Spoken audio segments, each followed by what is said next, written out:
Hello students, my name is Sujit Kishore. So today I am going to teach you class 11 NCERT mathematics books. तो यहाँ पे देख सकते हैं जो क्लास 11 का जो मैथ NCERT का जो पहला चैप्टर है वो हमारा सेट्स है। तो सेट्स के बारे में आप लोगों को कुछ न कुछ जरूर पता होगा कि सेट्स होता क्या है। तो सेट्स जो होता है वो हमारा कलेक्शन ऑफ ऑब्जेक्ट्स होता है। सेट्स क्या होता है? ये होता है हमारा कलेक्शन ऑफ ऑब्जेक्ट्स। किसी भी ऑब्जेक्ट्स का जो कलेक्शन होता है उसको हम सेट्स के अंतर्गत लेते हैं। जैसे examples, if you are studying in the 11th class and if suppose there are 50 students in your class, तो 50 स्टूडेंट्स का जो कलेक्शन हुआ वो हमारा सेट्स हो गया। और a pack of card means there are 52 cards in a pack. So जो हमारा 52 कार्ड्स का जो कलेक्शन हुआ वो हमारा एक सेट्स हो गया। और एग्जांपल्स देख सकते हैं, a cricket team, there are 11 cricket player in the cricket team, तो वो भी हमारा सेट्स हो गया। ठीक है, तो सेट्स के कई एग्जांपल्स हैं। कोई भी ऑब्जेक्ट्स का जो भी कलेक्शन होता है वो हमारा सेट्स के अंतर्गत आता है। तो सेट्स को हम रिप्रेजेंट करते हैं हमेशा कैपिटल लेटर में। क्या चीज़ में? Capital letter A, B, C, D। Any capital letters X, Y, Z, any capital letters को हम सेट्स को से रिप्रेजेंट करते हैं और इसके मेंबर्स को हम स्मॉल लेटर्स में रिप्रेजेंट करते हैं। क्या चीज़ से रिप्रेजेंट करते हैं? स्मॉल लेटर्स से। अगर हम सेट्स ए देखते हैं, अगर ये इंग्लिश अल्फ़ाबेट हो गया, वॉवेल्स ऑफ इंग्लिश अल्फ़ाबेट, तो इंग्लिश अल्फ़ाबेट क्या होता है? ए, ई, आई, ओ, यू। तो ये हमारा हो गया सेट्स और ये हमारा हो गया इसका एलिमेंट। ठीक है, सेट्स को हमेशा कर्ली ब्रैकेट के अंदर लिखते हैं। क्या चीज़ लिखते हैं? कर्ली ब्रैकेट के अंदर। ठीक है, तो सेट्स को हमेशा कैपिटल लेटर से रिप्रेजेंट करते हैं और इसके मेंबर्स एलिमेंट्स को हमेशा स्मॉल लेटर से रिप्रेजेंट करते हैं। ठीक है, तो अभी हम लोगों ने देखा कि सेट्स को कैपिटल लेटर से और उसके एलिमेंट्स को स्मॉल लेटर से रिप्रेजेंट करते हैं। तो अभी और भी एग्जांपल्स देख सकते हैं। यहाँ पर एक एग्जांपल है, odd number which is less than 10। So odd number which is less than 10, तो अगर सेट्स ए लेते हैं, odd number which starts from 1, 3, 5, 7, 9, because it is written less than 10, तो अप टू 9 तक ही आएगा। तो ये हमारा हो जाएगा फाइनाइट सेट, मीन्स इसके number of elements are limited, तो ये हमारा फाइनाइट सेट्स हो गया। अगर इसी को हम लिख देंगे odd numbers means 1, 3, 5, 7, 9, 11 up to infinity, तो ये हमारा हो जाएगा infinite number of sets, means जिसके number of elements are limited which comes under the finite sets, which numbers of elements are infinite, which are comes under the infinite sets. Okay, so the rivers of India, there are so many rivers of India, जैसे गंगा, यमुना, सतलज, ताप्ती, नर्मदा, तो ये भी हमारा English sets के अंतर्गत आएगा। English alphabet, vowels in English alphabet A, E, I, O, U, ये भी हमारा सेट्स के अंतर्गत आएगा। ठीक है, प्राइम फैक्टर्स ऑफ 210, 210 को जब फैक्टराइज करेंगे, it is divisible by 2, 105, again it is divisible by 3, so 3 and 5, again it is divisible by 5, सो इसके प्राइम फैक्टर्स हो जाएंगे 2, 3, 5 and 7। सो ये भी हमारा सेट्स का एग्जाम्पल्स हो गया। ठीक है, तो आगे बढ़ते हैं। तो यहाँ पर देख सकते हैं कुछ टर्म्स हैं जो वेरी इंपॉर्टेंट हैं हमारे आगे एक्सरसाइज को सॉल्व करने में। So first one is the natural number. So natural numbers is always represented by n which starts from 1 2 3 4 5 up to infinity. Natural number starts from n.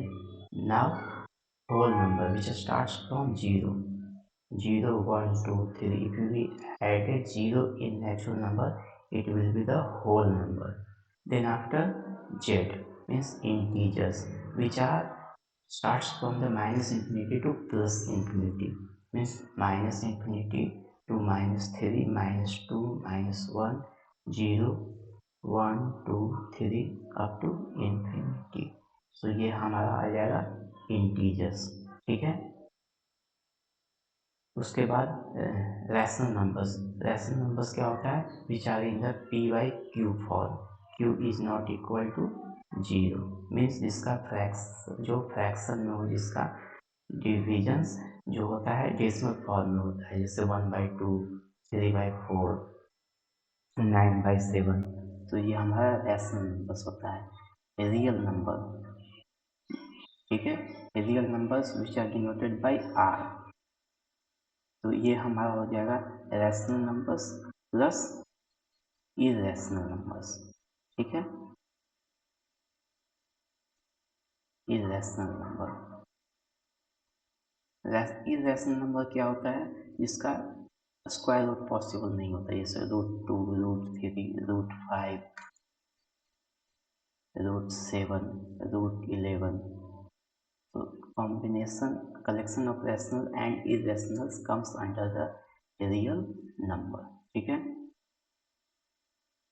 तो यहाँ पे देख सकते हैं set is a well defined collection of objects. Means जिसका objects जो होता है वो वेल डिफाइंड होता है, उसी को हम सेट्स कहते हैं। और sets are represented in always in capital letters where its elements are represented in the small letters. ठीक है, अभी देखते हैं जैसे ये है जो vowels of English alphabet, vowels of English alphabet हो गया। ठीक है, तो वॉवेल्स ऑफ इंग्लिश अल्फाबेट क्या होता है, A equal to A E I O U. Sets को हमेशा कर्ली ब्रैकेट के अंदर लिखते हैं। ठीक है, तो ए जो हो गया यहाँ पर एलिमेंट हो गया, क्या हो गया, इसका एलिमेंट हो गया, और ये हमारा हो गया सेट्स हो गया। सो एलिमेंट जो होता है वो a is the element of A, means इसको बोलते हैं belongs to, a belongs to A, और इसको बोलते हैं एप्सिलॉन। अगर ए इस ए का सदस्य है तो इसको लिखेंगे a belongs to A epsilon A. अगर बी इसका सदस्य है तो b belongs to A, but b here it is not an element of A, so इसको क्रॉस कर देंगे, means b is not a element of A. Again i, i is the element of A, same way x is not a element of a, means x doesn't belongs to a। ठीक है, जो होता है sets को represent करने का, set को हम दो तरह से रिप्रेजेंट कर सकते हैं। एक जो होता है सेट बिल्डर फॉर्म में, और एक जो होता है रोस्टर फॉर्म में। सो रोस्टर फॉर्म में जो सेट्स जो रिप्रेजेंट होता है वो हम लिखते हैं, अगर हम प्रत्येक एलिमेंट को हम कैटेगराइज कर देंगे विथ सेपरेटेड विथ कॉमा, उसको हम कहेंगे रोस्टर फॉर्म। जैसे ए हो गया हमारा ये vowels of English alphabet A E I O U, तो ये हमारा हो गया इन द रोस्टर फॉर्म। अगर ए को हम कैरेक्टरिस्टिक के रूप में लिखेंगे, जैसे x such that x is a vowel of English alphabet, तो ये हमारा हो जाएगा set builder So there are two methods of representing the sets, tabular form और set builder form. ठीक है, और आगे देखते हैं. अब जैसे एग्जांपल ले लिए स्कूल का. ठीक है, अगर इसको हम सेट्स में रिप्रेजेंट करेंगे और एक ही टर्म 2 या 3 टाइम्स आए तो उसको सेट्स में एक ही बार काउंट करते हैं. जैसे अगर इसको हम सेट्स के रूप में लिखते हैं तो their elements are S C H O and L. O comes here 2 times, but while writing in the sets form we write only once. और अगर इसका हम क्रम चेंज भी कर देते हैं तो ये हमारा इक्वल सेट होगा, जैसे S H O C L, because the elements of both the terms are the same. ठीक है, तो ये हमारा इक्वल सेट हो जाएगा. ठीक है, सो सेट बिल्डअप फॉर्म में लिखने का तरीका क्या होता है? एक्स सच डैट एक्स, इसको सच डैट बोलते हैं. ठीक है, ये वॉवल ऑफ इंग्लिश अल्फाबेट. आगे आते हैं, एक और एग्जांपल है. जैसे यहाँ पर ए लिखा हुआ है, A is equal to x such that x is a natural number, is a natural number and x जो है जो 3 to 10 के बीच में लाई करता है. तो ये हमारा हो गया किसमें? सेट बिल्डर फॉर्म में. ठीक है, और इसको हम एक्स को कैटेगराइज कर देंगे सेपरेटेड विथ कॉमा, तो वो हमारा हो जाएगा रोस्टर फॉर्म या टेबुलर फॉर्म. सो एक्स का जो वैल्यू है 3 to 10 के बीच में है, तो 3 to 10 के बीच में कौन से नेचुरल नंबर्स आते हैं? ये आते हैं 4 5 6 7 8 9. ये हमारा हो जाएगा रोस्टर फॉर्म और टेबुलर फॉर्म. ठीक है, तो यहाँ पर हम लोगों ने सेट्स का जो भी थ्योरी पोर्शंस हैं वो हम लोगों ने देख लिया है. सो नेक्स्ट वीडियो में हम लोग देखेंगे इसके एग्जाम्पल्स. ठीक है, अगर आप नए हैं हमारे चैनल पे तो please don't forget to like and subscribe the channel. So thank you for watching.